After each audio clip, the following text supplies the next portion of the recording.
1969లో ఉవ్వెత్తున ఎగిసిన ప్రత్యేక రాష్ట్ర ఉద్యమం అనేక కారణాల వల్ల ఆగిపోయింది. ఆ తర్వాత మలిదశ ఉద్యమం 2001లో ప్రారంభమైనప్పటికీ 2009 తర్వాతే ఉద్యమం ఎన్నో మలుపులు తిరిగింది. చారిత్రక ఘటనలు జరిగాయి. మలిదశ ఉద్యమాన్ని మలుపు తిప్పిన టాప్ 12 సంఘటనలేంటో ఇప్పుడు చూద్దాం.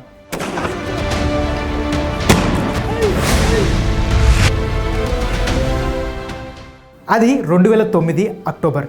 పోలీసు ఉద్యోగాలకు హైదరాబాద్లో లోకల్ రిజర్వేషన్లు ఎత్తివేసి ఫ్రీ జోన్గా ప్రకటించాలని ఏపీ పోలీస్ ఆఫీసర్స్ అసోసియేషన్ సుప్రీంకోర్టులో పిటిషన్ దాఖలు చేసింది.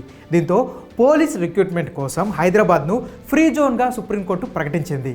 దీనివల్ల తెలంగాణ యువత రిజర్వేషన్లు కోల్పోతారని, ఉద్యోగాలు రాకుండా పోతాయని, ఇది 610 జీవోకు విరుద్ధమని టీఆర్ఎస్ రాష్ట్ర అధినేత కేసీఆర్ రాష్ట్ర వ్యాప్త ఉద్యమానికి పిలుపునిచ్చారు. అలా మలిదశ ఉద్యమానికి నిప్పురవ్వ రాజేసింది ఈ ఫ్రీ జోన్ అంశమే. 2009 నవంబర్ 29న తెలంగాణ వచ్చుడో కేసీఆర్ సచ్చుడో అనే నినాదంతో సిద్దిపేటలో ఆమరణ నిరాహార దీక్ష ప్రారంభించారు కేసీఆర్. దీనిని అడ్డుకున్న సర్కార్ కేసీఆర్ని అదుపులోకి తీసుకొని ఖమ్మం జైలుకు పంపించారు. అయితే ఖమ్మం జైల్లో కూడా టీఆర్ఎస్ అధినేత మెతుకు ముట్టలేదు. దీంతో కేసీఆర్ ఆరోగ్యం క్రమంగా క్షీణించడంతో డిసెంబర్ 4న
We request him to withdraw his fast immediately. KCR వెంటనే ఆమరణ నిరాహార దీక్ష విరమించాలని ఆయన కోరారు.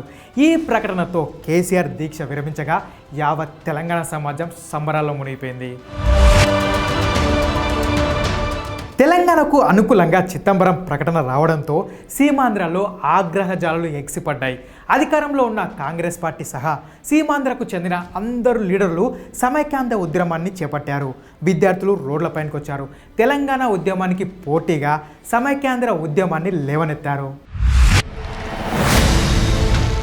కేంద్రం తెలంగాణకు అనుకూలంగా నిర్ణయం తీసుకోవడంతో సీమాంధ్ర నాయకుల నుంచి తీవ్ర స్థాయిలో వ్యతిరేకత వచ్చింది. దీంతో డిసెంబర్ 23న చిదంబరం మరో ప్రకటన చేశారు.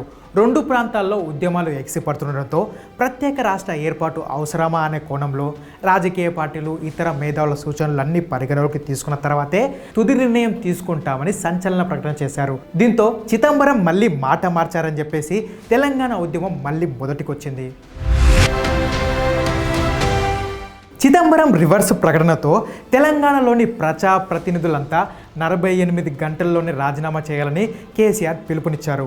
పార్టీలకు అతీతంగా పొలిటికల్ జేఏసీకి శ్రీకారం చుట్టారు. దానికి అధ్యక్షుడిగా ప్రొఫెసర్ కోదండరాంను ఎన్నుకున్నారు. ఇక్కడి నుంచే పార్టీ జెండాలు పక్కన పెట్టి తెలంగాణ నాయకులంతా ప్రత్యేక రాష్ట్రమే ఎజెండాగా ఉద్యమాల్లోకి దూకారు. ఉద్యమాన్ని ముందుండి నడిపించారు. మీటింగును ఇచ్చగొట్టాలనే కోరికతోని వాళ్ళు ఇలా వ్యవహరిస్తున్నారు.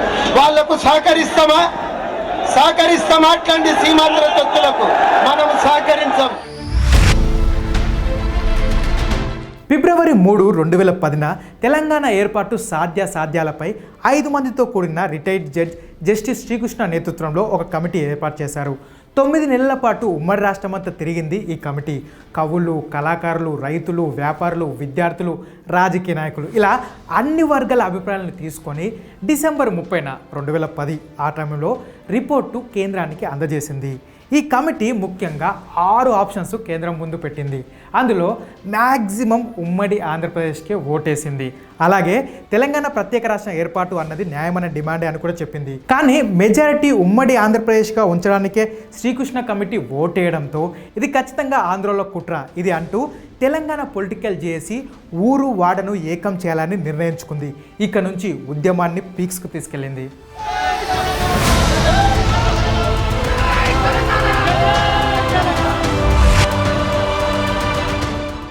2011 మార్చి 10న ట్యాంక్ బండిపై 10 లక్షల మందితో మిలియన్ మార్చ్ నిర్వహించారు. ట్యాంక్ బండిపై ఉన్న ఆంధ్రలో విగ్రహాలు ధ్వంసం చేశారు. తెలంగాణ ఉద్యమంలోనే ఇదో చారిత్రక ఘట్టమని చెప్పుకోవచ్చు. ఆ తర్వాత 2011 సెప్టెంబర్ 13న మొదలై అక్టోబర్ 24 వరకు 42 రోజుల పాటు సకల జిల్లా సమ్మె నిర్వహించారు. ఈ 42 రోజులు తెలంగాణ రాష్ట్రం మొత్తం స్తంభించిపోయింది. కూలీ నుంచి కలెక్టర్ వరకు అంతా నిశ్శబ్దమే. 2013 జూలై 30న యూపీఏ తనకు మద్దతునిచ్చే అన్ని పార్టీలతో చర్చించి తెలంగాణకు అనుగుణంగా నిర్ణయం తీసుకుంది కాంగ్రెస్ పార్టీ. అక్టోబర్ 3, 2013న 10 ఏళ్లు హైదరాబాద్ ఉమ్మడి రాజధానిగా ఉంచుతూ హైదరాబాద్తో కూడిన తెలంగాణ రాష్ట్ర ఏర్పాటుకు కేంద్ర కేబినెట్ ఆమోదం తెలిపింది. ఏపీ పునర్విభజన బిల్లుకు సంబంధించి పార్లమెంటుకు పంపడానికి సర్వం సిద్ధం చేసింది. 2014 ఫిబ్రవరి 13న లోక్సభలో ఏపీ పునర్విభజన బిల్లును ప్రవేశపెట్టారు. ఆ తర్వాత ఫిబ్రవరి 18న లోక్సభలో, ఫిబ్రవరి 20న రాజ్యసభలో ఈ బిల్ పాస్ అయింది.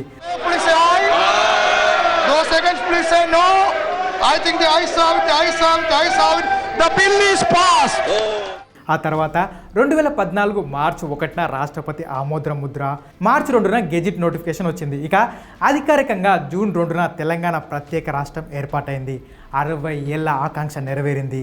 తెలంగాణ ప్రజలు ఆ రోజు నుంచి స్వేచ్ఛా వాయువులు పీల్చుకున్నారు.